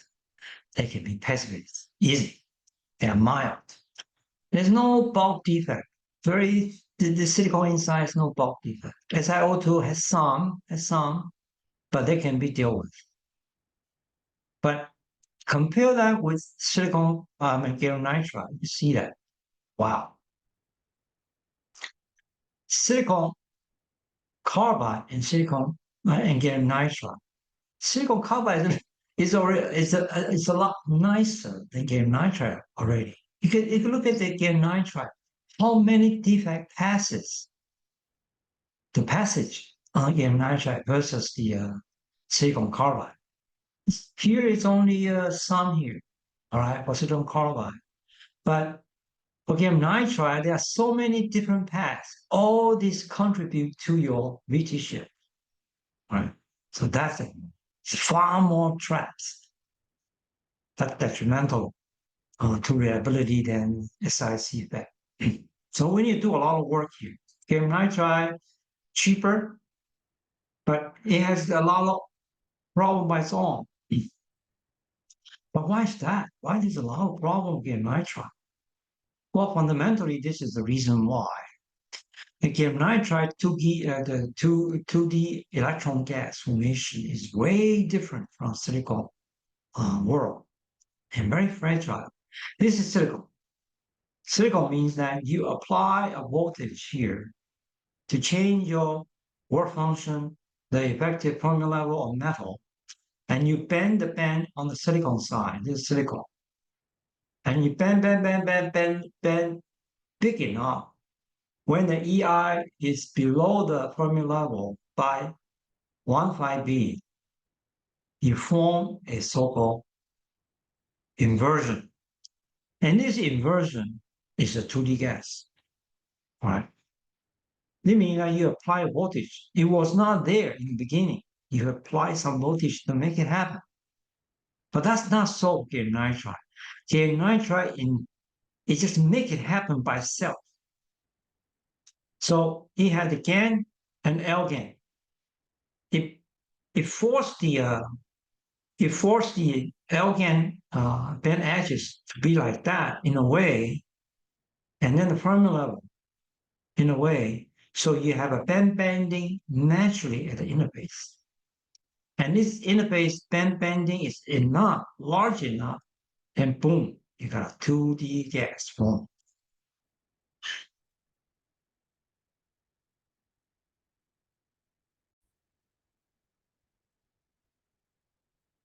We designed it that way because of gallium nitride intrinsic properties. It has a unique polarizations that make it form the 2D gas very easy. And that's a strength of the gallium nitride. We call a HEMT, high electron mobility transistors. And then we want it that way. But it comes with a cost. It comes with a price. Come with the price is normally on. Meaning that it's a very high leakage. And then it's a very low on off, meaning that you compare with silicon, extremely low leakage, and I-off ratio is 10 to the 9 order of magnitude. Sometimes it could be as high as that. And here it's very bad, very bad. Only a few order magnitude only. But that's where we want it to be because it's pretty fast, it's reasonably cheap, and it can control high voltage because bandgap is large, right? So everything comes with a price. And let's look at the L-GaN GaN divide 2D gas thickness. I want to compare with silicon. Let's look at silicon first.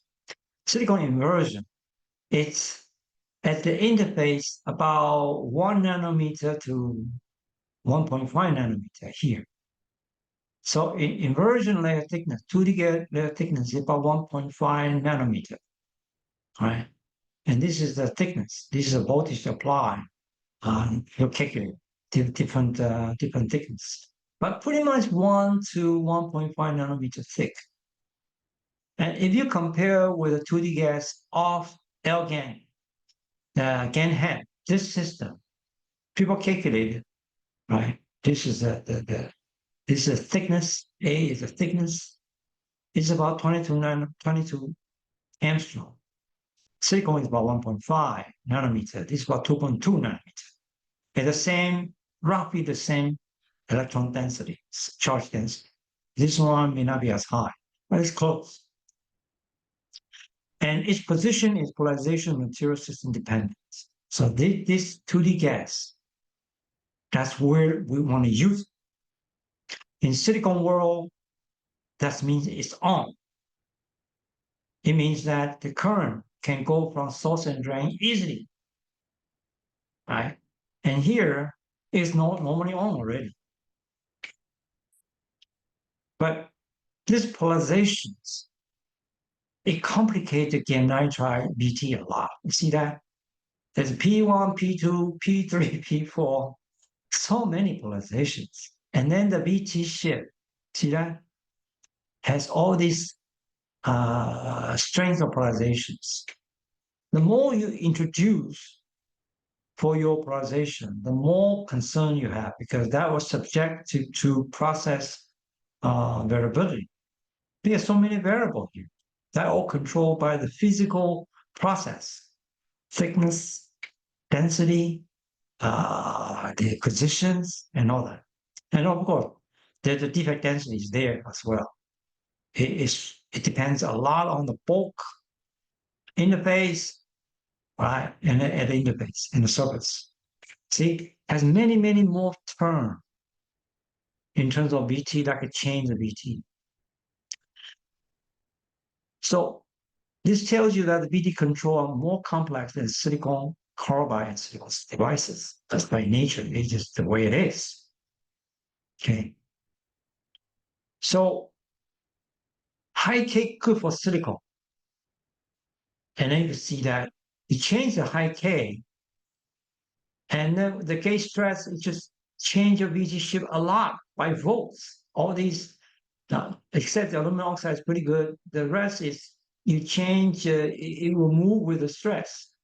Then you have BT swing about a couple volts. Depends on which material high K you use. And this is, there's no way silicon can do that. Okay, and aluminum oxide is okay, but cannot be too high either. So this is the problem. The BT control of gallium nitride is a big problem. And what caused that? Well, it's also with carbon. The process carbon contaminations that cause a deep trap here, the mini trap. And one of them is a gallium trap and a nitrogen trap. It's normal. They're all normal. But there's a carbon trap here that gives you the nightmare because it's a deep level with 0.9 electron volt above EV, extremely difficult to passivate because they are not defect like SiO2. These are, PV center, easy passivate. Put some hydrogen here to fill it. You put some hydrogen, they just the defect's gone or deteriorate. Defect is compensated. It's fine. But how can you compensate something that's deep inside the energy level? It's very hard. It's very hard. And the process induced many defects. And because this material interact with oxides, it generates more defect. You look at this, the same pictures, right? The same pictures see that the concentration, again, carbon, and then also unintentionally doped This is oxide. Remember the one we use mostly, and the concentration varies a lot. And look at the carbon concentration here. You even go into high K. And here, so it's everywhere, especially here. That's pretty bad. Okay. And that gives you the headache. And the surface is bad too. Because gallium nitride intrinsically is a material that's subject to interaction with even the regular CVD, right? Silicon nitride. If you are not processed well, you have this, it would destroy the defect. I mean, destroy the interface. We like it to be smooth, very smooth, right? And here you have little rig surface. So they put some in the facial layer. And so to smooth out the surface, then you can lower lower defect. It was E14. Oh my God, it's so high a defect. And with the E14, there will be no silicon device at all. But gallium nitride maybe they can tolerate higher DIT. And then you could drop 2 order magnitude if you can you could avoid this damage by the CVD process. So meaning that gallium nitride is delicate, it's weak, and also damaged by edge. So the edge, if you are not optimized the edge of cleaning, the DIT is high. You have to optimize it. So all these, when you do some process, the interface surface of here, everywhere, are subject to damage. And we try to use silicon technology to apply to make it better. And it's doable. I think at least it's doable. Okay. So how do you solve this problem? There are two problems. There are two problems associated with it. How do you switch from normally on to normally off? And how do you resolve the defect issue, which causes so-called current collapse? The top two issues. So normally off. This is normally off. This is when you build in it, right? And then the normally on, you have to the VT shift. You want to be this way. The VT 1.2 volt is good. This is good. This is bad. The bad, you see here, the leakage can change by 6 order of magnitude if you get normally on. Normally on means that at 0 degrees, at zero gate voltage, at 0 gate voltage, you already have 1 or 10 milliamp per millimeter leakage. And here, for this system, for the blue line here, you have about 1 minus 6, right? So it has 7 order of magnitude difference at 0. At 0 gate voltage, you have 7 order magnitude difference in terms of leakage. So this must be dealt with. How do you do that? We call VT shifter. By this one's PGAN. PGAN meaning that the metal part, you change you add one highly doped gallium nitride in your drain in a way that you pull the bend edges up. See here, the L-GaN here, the bend edge is all the way down to here. Now you lift this one up by forcing it to go up.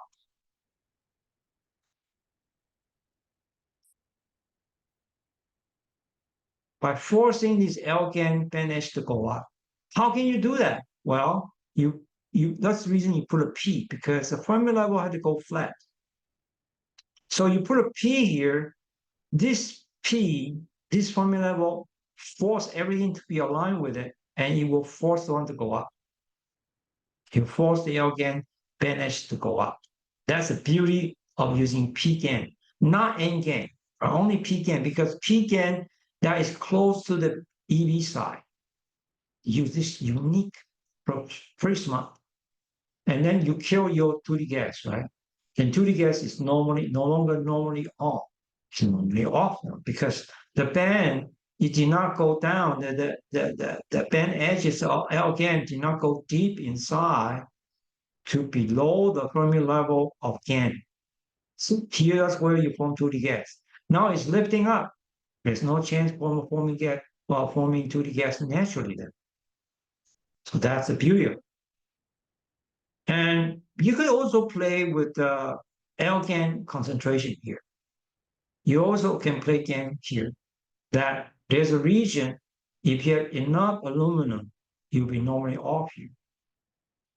Depend on thickness. So the thickness of GaN and GaN aluminum concentration, there's a region. Here's normally off. It's done by simulations. Well, that's a good idea.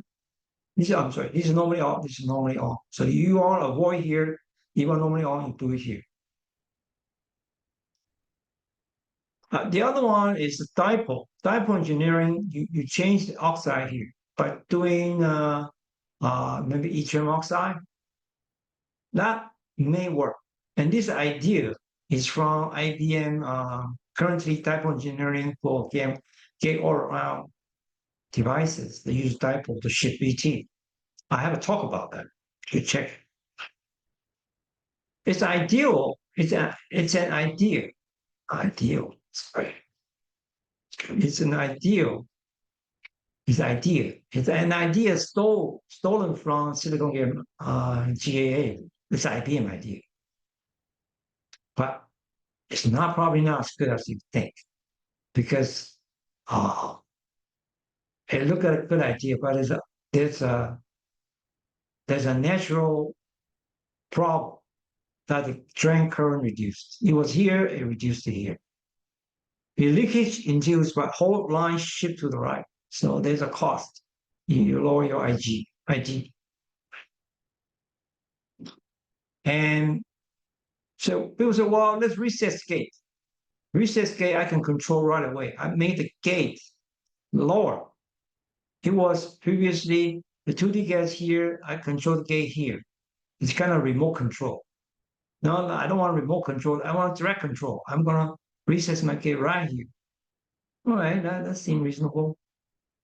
But that at a cost of, again, ideas is lower. It's too sensitive. Okay. Some people say 2D gas. FinFET. Wow. They want to do FinFET on gallium nitride. And you can see that the BT shift is a lot. Changing the gate, the width of the gate, you could make your BT shift a couple of volts. But again, a couple of volts variation, your process control is challenging. Gallium nitride etch may not be as easy as you think. See, silicon is very easy to etch and very vertical. It's beautiful vertical, but gallium nitride is not. Some people say, well, how about fluorine? Put fluorine here. It will do some magic too. Yeah, it would do some magic here. But it never worked in silicon CMOS HBM, high volume manufacturing, because fluorine is a very bad gas. It's too corrosive to deal with. So it's severely higher COO cost of ownership. So even it demonstrates in some lab, but can you mass producing it? That's a different question, because your line will be corroded quickly. You use a very special stainless steel line, like nickel plated, and all kinds of crazy stuff. And you go to the chamber run for a long time, the whole chamber corroded. Okay. So what's the challenge then? Actually, it's a sigma BT again. And look at this sigma BT. It was before, this is a bad one. And the distance from the center, for any given reasons, they could not solve the problem. The center of the wafer is 1.3 volts, but the edge is 2.3 volts. And they cannot solve that problem. Say, oh, wait a minute, I want to use gas to make it more uniform etching. No, that doesn't work. They have to change. This is Parsonic idea. they have to change eventually to a new process. Okay. And this new process is to regrow their channel. And so this is called RRT, HDGIT. And this one make it work. They have to regrow because that one, as I mentioned earlier, can easily damage. Right, the edge can damage this. We have an example of that, right? I think I mentioned earlier. The edge can damage easily. The gallium nitride surface can be damaged easily. CVD or edge or OH. So once you form that, you form a channel and you thought it's good on paper, but in reality it's not. So you have to regrow it. So that's where the Panasonic idea. They eventually have to regrow this, regrow the things.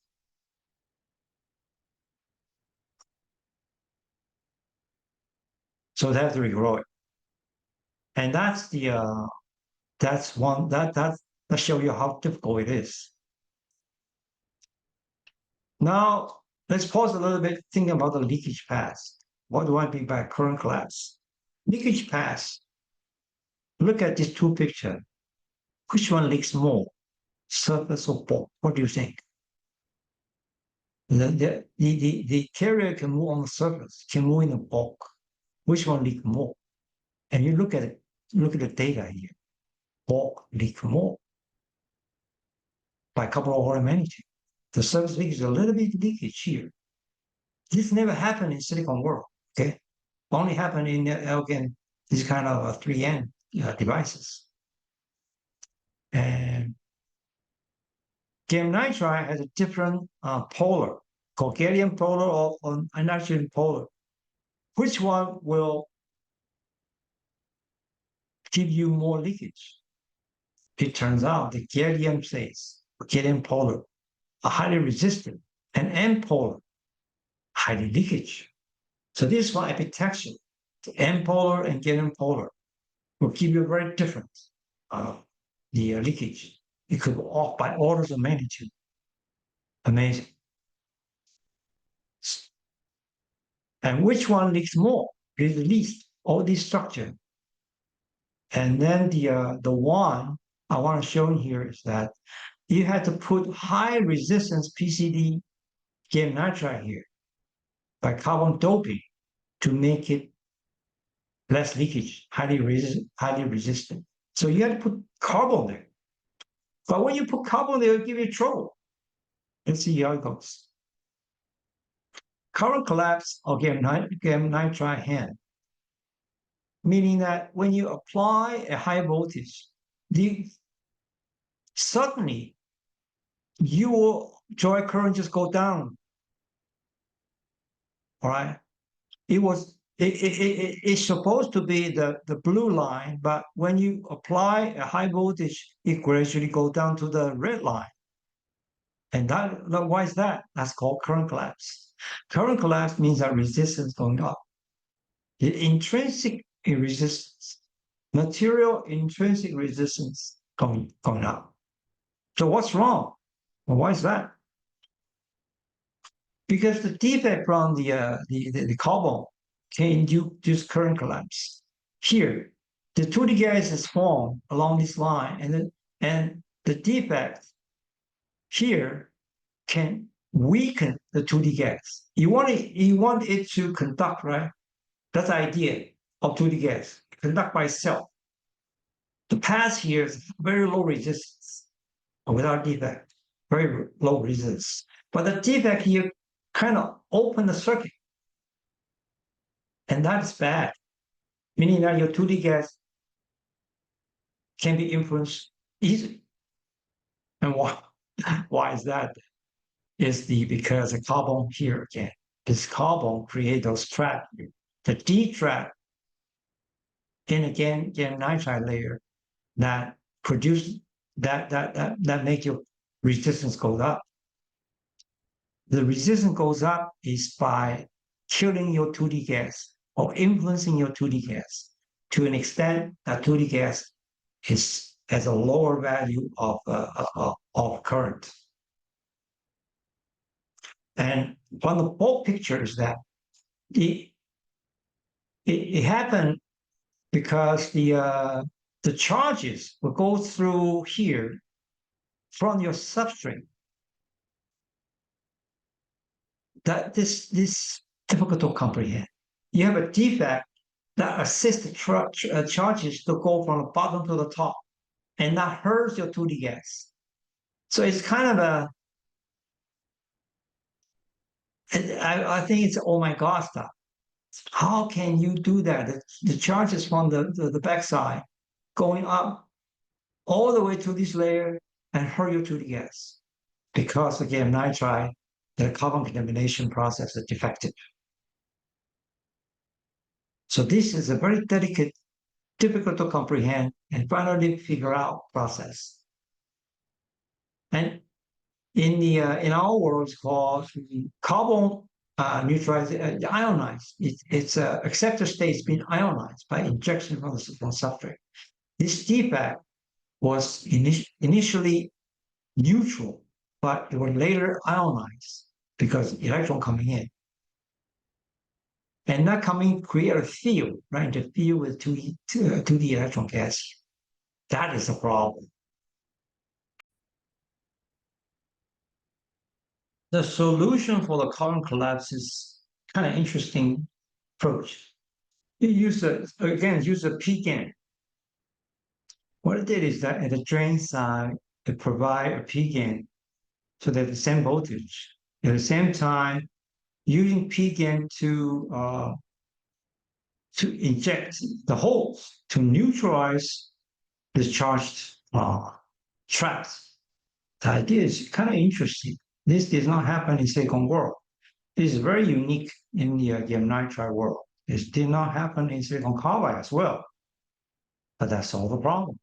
I think the guy who invented this it's a genius.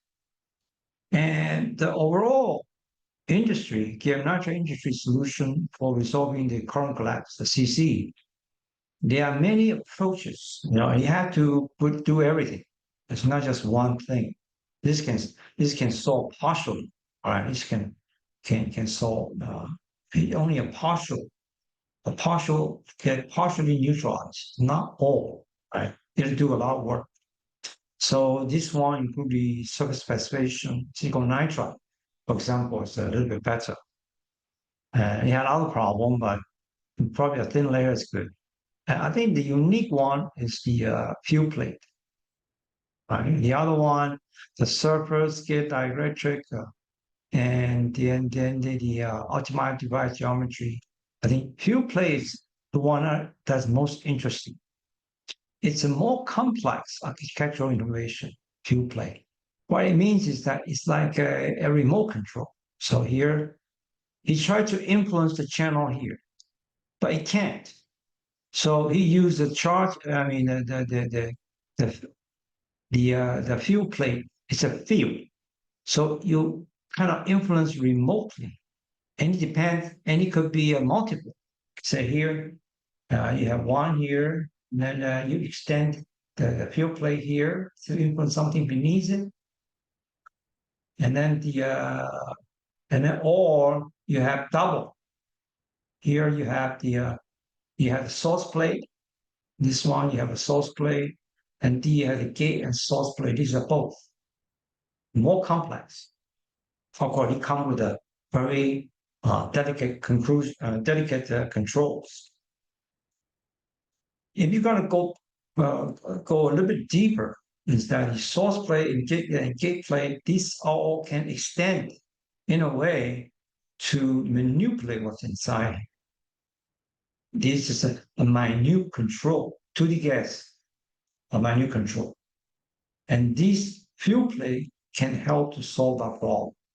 I did not go deep in here because I put that in my dedicated gallium nitride hemp talk. Here, just want to show you that the P-GaN, right? Here, the P-GaN plus fuel plate. You need a P-GaN as well, and then the fuel plate both. They are all kind of architectural innovation to me because this one did not happen in silicon carbide world and did not happen in silicon world, only in gallium nitride. Interesting. And the change is that it depends what kind of gate you use. At the end of the day, it will change the drain voltage control.